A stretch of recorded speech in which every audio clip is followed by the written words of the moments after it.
Welcome back to my Sports Compendium and another I've Got Mailday episode where I'm just going to go through my trusty Royal Mail bag, pick various parcels, letters out at random and just have a bit of a chat as I open them, armed with my trusty Amazon Basics, not an ad, craft knife. So, first item. Please subscribe to my channel as well. First item, here we go. Exciting. Special delivery. Special delivery for James. Here we go. Would sing the Postman Pat theme tune, but can't remember it. No one wants my voice. Right, here we go. This could be quite an exciting one. Oh, wow. This is an exciting one. Now, this is a card which probably needs no introduction within the hobby, but this is a card that I've never actually got. And as a Manchester United fan, it's one of these things. It's obviously the George Best rookie card from Barrett, famous footballers, Series A12 set of 50. And it's one of those cards which as a Man United fan, I'd always wanted one, but just never been quite happy with the entry price. And this one I was happy with, and it's just such an important card for George Best, and such an important card for Manchester United fans. Really, one of the greatest players. This one has got a bit of has got some surface issues, some like impression marks there, but I'm just so pleased and happy to finally have one. Been monitoring them all the time and a bit off centre at the back, but was at a price I was happy with for this item, and just probably couldn't have been much more than 17 in this image, and just an incredible card and one that I've always coveted from a player. Obviously an iconic player, and I did not see him play, so I can't comment. But I do think there's a chance that Georgie Best is a tiny bit overrated. At least because, for all intents and what I've heard, he was an incredibly inconsistent player because obviously he had his challenges off the pitch as well. And I have read a very interesting hypothesis that George Best is a construct of Manchester United fans because they, as one of the biggest clubs in the world, needed one of the best players of all time. And I think that's probably a bit too far, but I do wonder with Best now in the modern day, because now back then they didn't have, we've only really got archive footage. We don't really have. But now, every single moment, every single second of every single player's career is basically documented. So with Best, those like poor performances away in the first division, where he'd probably, had been enjoying himself quite a lot the day before, probably, if that was happening nowadays and he was performing once every 5 or 6 games, then he would be regarded as very inconsistent. But now, obviously, he's in the psyche of the British football fan as one of the greatest players of all time. And even with that said, just so many people say he is one of the most talented players of all time, definitely one of the most talented, if not the most talented player from the British Isles, and just a great card as well. Those small cards are amazing, and I'm just so pleased to have one. So anyway, on with it. Georgie Best, first up. Here we go. Amazon knife, doing a good job. Let's put that in the bin. And yeah, George Best, just El Beetle, was regarded as the fifth Beatle, a name that the Portuguese media gave him after a quite frankly amazing performance against Benfica away in the European Cup. And Great player. Live life in the fast lane. And here we go. Another great player. Bobby Moore. A Bobby Moore card. Now, Bobby Moore, please don't get too tired with me. You will see me be opening numerous Bobby Moore cards on the channel because he is one of my favourite, well, he's one of my two favourite players of all time, along with David Beckham. And this is just another A and B C Bobby card just to fill out my Bobby Moore run. Really nice card. I try and see every single Bobby Moore card or sticker that's listed on eBay, and I just try and acquire them responsibly. So there we go. What a spread that is so far. Can you call 2 items a spread? I don't know, but in terms of the gravitas of those two players, that's enough to fill 2,000 cards. But anyway, here we go. Third item. Let's see what happens here.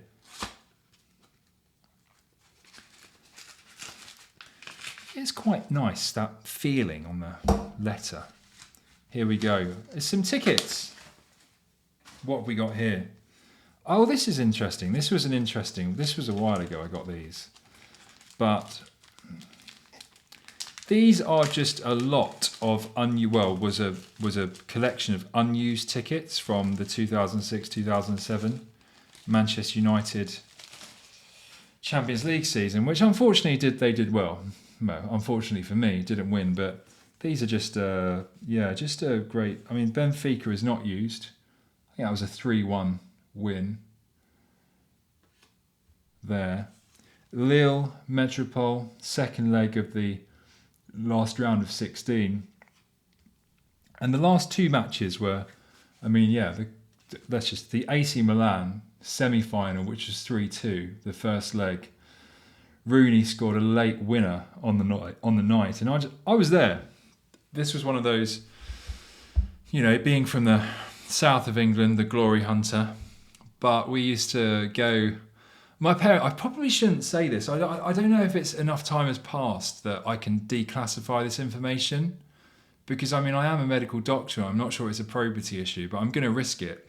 The number of dentist appointments I had, or opticians appointments I had on Manchester United Champions League nights, were absolutely off the charts. But this was one of those. This was because we used to go up, get the coach up, and then get back at 3 o'clock in the morning or so. And this was one of those nights. Unfortunately, went on to lose the second leg 3-0. But yeah. And then the last ticket in the lot is the most famous one. Often marketed, I guess is the word. Marketed is the word. Another match I was at, marketed as Cristiano Ronaldo's first Champions League goal, which obviously it is, but for me that's a very hobby-based appearance or hobby-based approach to this match. This was 7-1 to Manchester United, and one of the most incredible performances that was just rampant. This was a Roma side with Daniele De Rossi, Francesco Totti. They were 2-1 up from the first leg, and United just absolutely destroyed them. It's incredible performance. And like I said, I was lucky enough to be at this match, although this match I always remember because it was actually to the detriment of, I had to choose between going to this match, and Manchester United always take priority over everything, or it was in the Easter holidays, it was midweek, and there was actually a really big 17th birthday party going on that day at a manor house in Essex, and I unfortunately had to miss it. And that party, whilst I was on my way back and I was hearing I was getting texts, it descended into absolute madness, that party. I was told, police helicopters circling around and everything. So I don't know who got the better deal, but I definitely don't regret going to that match. It was just incredible. And Alan Smith as well was named in the starting lineup. One of those Ferguson curveballs that he used to throw occasionally when no one expected it. And Smith just had an absolutely inspired performance there. A really nice ticket. Just, it's got a crease in it, but an unused 7-1 with a Cristiano Ronaldo first Champions League goal is something I will never scoff at. Man United got knocked out to AC Milan that year, like I mentioned, who would go on to exact their revenge over Liverpool in the final in Athens. Revenge for 2 years previously. And I think I know what item this is, Lex, because it's come from Poland. And I think I remember there's not too many Polish items I've ordered from Poland. And this is a very interesting one. But before I talk too much, thanks, Andre. Yep, thank you. Thank you, sir, for your items. And we've got Pizhny Izdrovo catering. Looks like some sort of city diet. I haven't got any sponsorships from them. Is it in there? Oh, it's in there. The ticket is in there. And now this is a very exciting. Let me put everything else away. Now this ticket, 14th of February 1988, Yugoslavia, this was obviously issued to them. Calgary 88 Winter Olympics. Now this is Eddie the Eagle. It's his Olympic debut. Now Eddie the Eagle is just someone who, in this country, and myself on a personal level, we absolutely love him because we love that sort of gallant sports person. And Eddie the Eagle just has this incredible... He obviously, if you don't know this story, I'll go into it very, very quickly, was a ski jumper, basically an amateur type ski jumper who found a bit of a loophole with the Olympics Committee or the British Olympic Board or BOA, British Olympics Association, and found a way in which he could qualify for the ski jumping event at Calgary 88 in the Winter Olympics. And he went on to perform there, compete there, didn't do too well, but fulfilled his own personal dream, which served as a huge inspiration to people that should pursue their dreams regardless of whatever they should do. And they even made a film out of it, which was released in 2015 with Taron Egerton and Hugh Jackman as the coach. And I would check that film out. It's a really good film. And Eddie the Eagle is someone who I have a huge personal love for and personal affinity. And it's quite interesting and appropriate that this is on Valentine's Day, because also I do love him. I do have a bit of a bone to pick with Eddie the Eagle, as he was responsible for a breakup of mine. Now, I was meeting this was some years ago now, this was like 10 years ago now, but I was going to a party that was après ski themed. And I was meeting like some of my previous girlfriends or former girlfriends, best friends. And the theme was après ski. And obviously this was like her sorority. She wasn't from this country, but this was her sorority group of friends who were really cool actually, and really nice people. And basically, the theme was après ski, so really that was people going like quite cool, multicolored things with like beanies and stuff, but quite understated. And I thought, you know what? I'd never met them before. I'm going to go as Eddie the Eagle because I think it'll be really funny. Now, her friends absolutely loved it. She did not like it.